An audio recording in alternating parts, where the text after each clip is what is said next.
Hablar del cine mexicano tenemos que comenzar de la historia del cine mundial.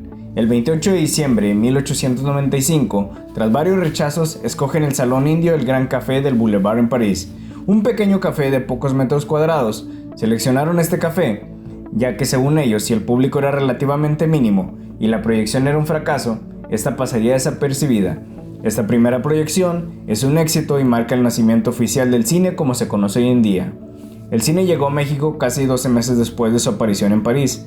La noche del 6 de agosto de 1896, el presidente Porfirio Díaz y su familia y miembros de su gabinete presenciaban asombrados las imágenes en movimiento de dos enviados de los hermanos Lumière que proyectaban con el cinematógrafo en uno de los salones del castillo de Chapultepec. Después de su afortunado debut privado, el cinematógrafo se presentó al público el 14 de agosto de ese mismo año, en el sótano de la droguería Plateros, en la calle del mismo nombre, hoy Francisco I. Madero de la Ciudad de México. El público abarrotó el entrepiso del pequeño local y aplaudió fuertemente las vistas mostradas por Bernard y Beiré. México fue el primer país del continente americano que disfrutó del nuevo medio, ya que la entrada del cinematógrafo a los Estados Unidos había sido bloqueada por Thomas Alva Edison. Se considera que el expresidente Porfirio Díaz es el primer actor en la historia de México, ya que el mismo año Bernard y Beiré llegaron a México y filmaron El presidente de la República paseando a caballo en el bosque de Chapultepec y otros 35 cortometrajes en la capital, Guadalajara y Veracruz.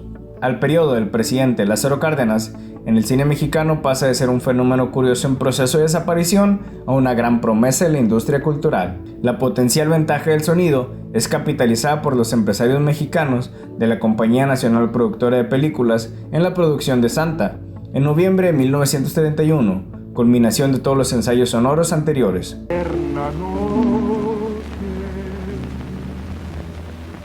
Después del éxito de Santa, la producción mexicana crece aceleradamente. De un largometraje exitoso en 1931, pasa a 6 en 1932 y más de 20 producciones anuales entre 1933 a 1936.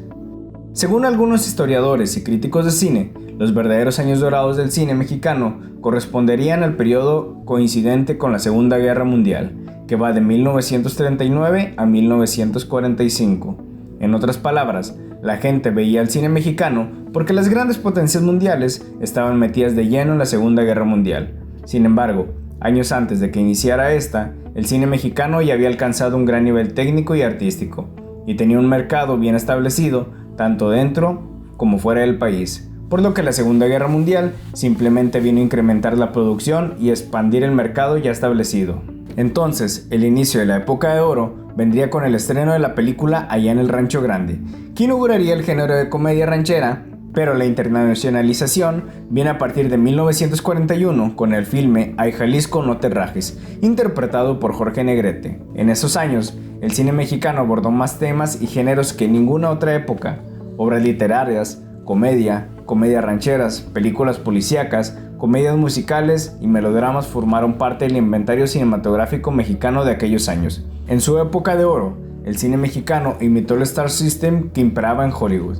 De esta manera, y a diferencia de otras industrias fílmicas, el cine se comenzó a desarrollar el culto al actor, situación que propició el surgimiento de estrellas como Jorge Negrete, María Félix, Dolores del Río, Arturo de Córdoba, Cantinflas, Pedro Infante, Tintán, entre muchos otros, que causaron la sensación del público y se convirtieron en auténticos ídolos de una forma muy similar a la industria fílmica estadounidense.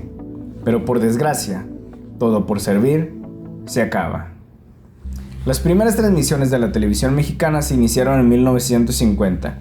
En pocos años, la televisión alcanzó un poder enorme de penetración en el público, especialmente cuando las tres cadenas se unieron para formar Telesistema Mexicano en 1955. Para 1956, las antenas de televisión eran algo común en los hogares mexicanos y el nuevo medio se extendía rápidamente en la provincia. Las primeras imágenes de la televisión en blanco y negro aparecían en una pantalla muy pequeña y ovalada y eran bastante imperfectas. No tenían la definición y la nitidez de la imagen cinematográfica. Sin embargo, no solo en México, sino en todo el mundo, el cine resintió de inmediato la competencia del nuevo medio. Esta competencia influyó decisivamente en la historia del cine obligándolos a buscar nuevas vías tanto en su técnica como en el tratamiento de temas y géneros. Las novedades técnicas llegaron de Hollywood. Las pantallas anchas, el cine en tercera dimensión, el mejoramiento del color y el sonido estereofónico fueron algunas de las innovaciones que presentó el cine norteamericano a principios de los 50. El elevado costo de esta tecnología hizo que en México se llegara a producir filmes con estas características. Por lo menos, durante algunos años, los temas fuertes fueron otro recurso utilizado por el cine para atraer de nuevo al público a las salas cinematográficas. En general, la realización del cine se volvió más compleja que nunca, con una infraestructura técnica anticuada, poco dinero, un público más exigente y un mercado saturado de producciones norteamericanas. El cine mexicano se enfrentó ante su ocaso.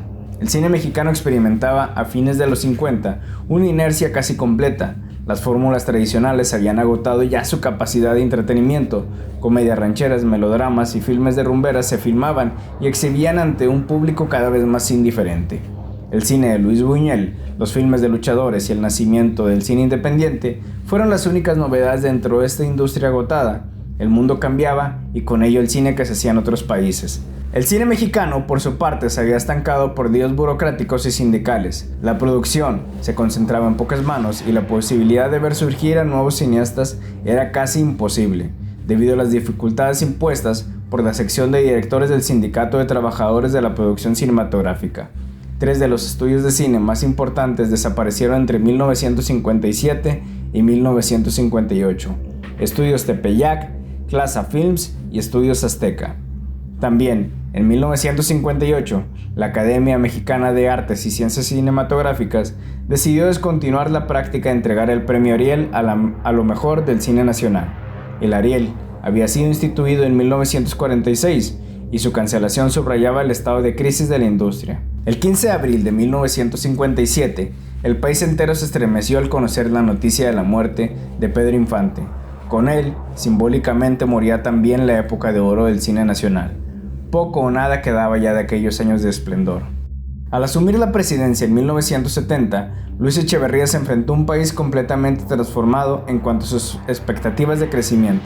Un rasgo importante de la política de Echeverría fue la importancia concedida a los medios masivos de comunicación. Por primera vez en la historia mexicana, el gobierno utilizó de manera sistemática el cine, la radio y la televisión como canales formales de comunicación nacional e internacional. El Banco Nacional Cinematográfico, fundado en 1942, recibe una inversión de 1,000 millones de pesos con el objeto de modernizar el aparato técnico y administrativo del cine nacional. Sin embargo, bastó un sexenio para que la industria cinematográfica apoyada por el Estado se desplomara ante la inercia e indiferencia de los nuevos funcionarios encargados para continuar la labor cinematográfica. En 1976, el presidente José López Portillo nombró a su hermana Margarita como directora de Radio, Televisión y Cinematografía, RTC. La labor de estar al frente del destino de los medios de comunicación de México fue completamente desastrosa. Con la idea de propiciar un retorno al cine familiar y regresar a la época de oro, la administración de López Portillo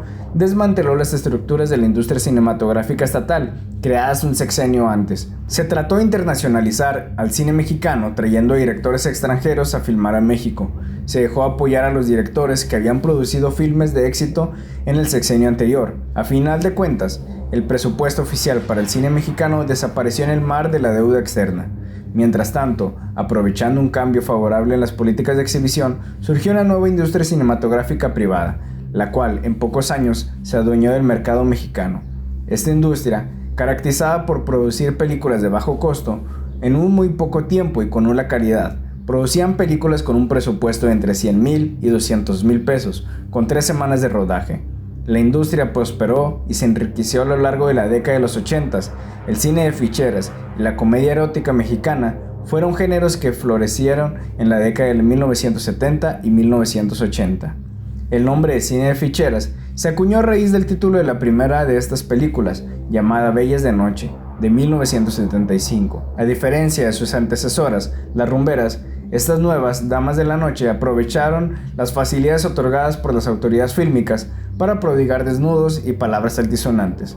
Por su parte, la comedia erótica mexicana se reconoce como un conjunto de obras cinematográficas de relativamente bajo presupuesto y no necesariamente de gran calidad, de tono sexual y pícaro, aunque no aunque no particularmente explícito, y por el manejo del lenguaje en doble sentido, conocido en México como el albur. Al asumir la presidencia de México en 1982, Miguel de la Madrid Hurtado heredaba un país sumido en la más profunda de las crisis económicas y sociales.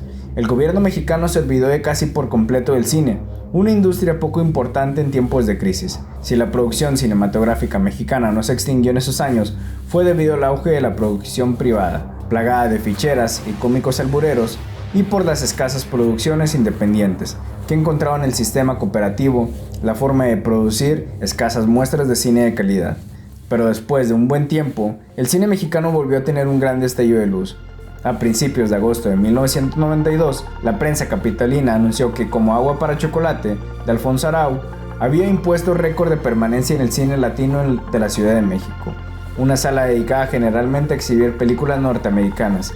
Al mismo tiempo, la prensa regiomontana anunció que este mismo filme era el más taquillero de aquel año en Monterrey. Para el público mexicano de los 90s, títulos como La Tarea, de Jaime Humberto Hermosillo, Danzón, de Mariano Varo, Solo con tu pareja, de Alfonso Cuarón, Cronos, de Guillermo del Toro, o Miroslava, de Alejandro Pelayo, poseyeron un significado de alta calidad muy distinto que se le atribuía al cine mexicano pocos años antes. Las nuevas películas hicieron que el cine volviera a formar parte activa de la cultura mexicana. En general, el cine mexicano experimentó un feliz reencuentro con su público. La asistencia a las salas de cine para ver películas mexicanas aumentó considerablemente entre 1990 y 1992. La renta de estas mismas películas en video sobrepasó las expectativas de los distribuidores. En los siguientes años, el cine mexicano fue recobrando paulatinamente, sino el prestigio, por lo menos la fuerza, del que gozó en la llamada época de oro. En la voz y edición, Armando Espejo, guión escrito por Juan Carlos Padilla.